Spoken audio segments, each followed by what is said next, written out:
रखते हुए अपने क्रोध पर, अपने अहंकार पर जो करता है वो विद्यावान है। इसलिए बजरंगबली श्री हनुमान को हम लोग कहते हैं कि वो विद्यावान गुणी अति चातुर, कि वो गुणी भी हैं, चातुर भी हैं और विद्यावान भी हैं। तो ब्राह्मण जो है, विद्वान तो सब होते हैं, लेकिन ब्राह्मण को मैं कहूंगा कि वो विद्यावान होना उसको ज्यादा जरूरी है, कि उसको संयमित होना, उसको क्रोध पर नियंत्रण करना और उसको समाज में सबको लेकर चलने की जो उसकी प्रवृत्ति है उसमें उसको सफल होकर आगे चलना।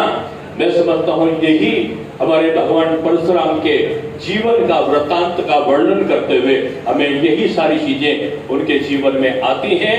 और मैं यही कहूंगा कि ब्राह्मण जाति नहीं संस्कार है, और एक उस प्रवाह का नाम है जो समाज का संचालन करता है। और यह जो है आपने देखा होगा, हर व्यक्ति क्या करता है कि व्यापारी है तो कहेगा हमारा बिजनेस बढ़ जाए, कोई धनुषधारी है या कोई वो है तो चाहेगा शत्रु का नाश हो जाए, कोई किसी प्रकार के अलग अलग सोचते। लेकिन ब्राह्मण है क्या, वो हमेशा समझता है कि आज इसका बच्चे का जन्मदिन है, इसका मंगल हो जाए, आज इसकी शादी है, इसका मंगल हो जाए, आज इसकी मृत्यु भी उसकी आत्मा को सद्गति मिल जाए, पूजा हो जाए। यानी हर जगह पर मंगल की कामना करने वाला भाव जो पैदा करता है वो ब्राह्मण है। ब्राह्मण अपने लिए नहीं, ब्राह्मण समाज के सबके लिए, सर्वे भवन्तु सुखिनः, सबके सुख में जो सुख की कामना करता है वो ब्राह्मण है। इसलिए ब्राह्मण प्रतिद्वंदी नहीं है, ब्राह्मण प्रतिस्पर्धी नहीं है, ब्राह्मण वफादार भी है। और कभी कभी लोग बोलते हैं ना कि जो वफादार होता है वो समझदार नहीं होता, और जो समझदार नहीं होता तो वो किसी का भला नहीं कर सकता।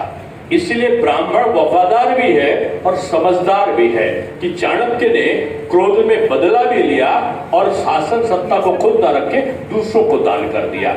इसलिए भगवान परशुराम का जब हम जन्मोत्सव मनाते हैं तो अपने पूर्व इतिहास का आकलन करते हुए अपनी वर्तमान की परिस्थिति में अपने अंतर में मन में आई हुई विकृतियों को दूर करने का भाव को हम अपना जागृत करते हैं। और तब भगवान को प्रणमय भाव से जब उनका पूजन करते हैं तो हमें असली प्रतिफल हमको प्राप्त होता है। आजकल चुनावी भाव है और चुनावी भाव के बीच में किसी का आना ये भी चमत्कार से कम नहीं होता। मन और मस्तिष्क कहीं होता है और लक्ष्य कहीं और होता है। हमारे बड़े कर्मठ और यशस्वी पार्षद के रूप में कई बार नेतृत्व किया है अजय दीक्षित जी ने, और वो यहाँ पर विराजित है क्योंकि ये पॉलिटिकल ये नहीं है सभा, इसलिए मैंने वोट की अपील नहीं की है। अच्छा व्यक्ति है, अच्छे व्यक्ति के साथ क्या व्यवहार करना चाहिए आपका काम है। और शिवपाल सबरिया बहुत ही अच्छा व्यक्ति है और वो भी यहाँ पे अभी आके गए हैं। अब अच्छे व्यक्ति का साथ हमेशा ब्राह्मणों ने दिया है। अब करना क्या है आप जानेंगे। यहाँ से राजीव त्रिपाठी भी हैं, अभी गए हैं आके। तो ब्राह्मण तो आशीर्वाद देता है और उसका आशीर्वाद फलीभूत होता है।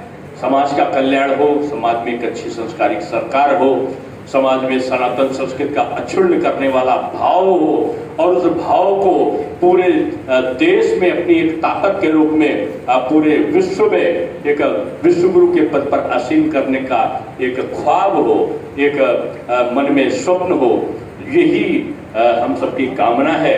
और मोदी जी और योगी जी तो शायद इन सारे सपनों को साकार करने की तरफ आगे बढ़ रहे हैं और बढ़ेंगे ऐसा मुझे विश्वास है। लेकिन आज आपकी इस सभा में आदरणीय अवस्थी जी, आदरणीय सुधाकर जी, आदरणीय हमारे पांडे जी और उपाध्याय जी और मिश्रा जी, शुक्ला जी, सारे लोग हैं।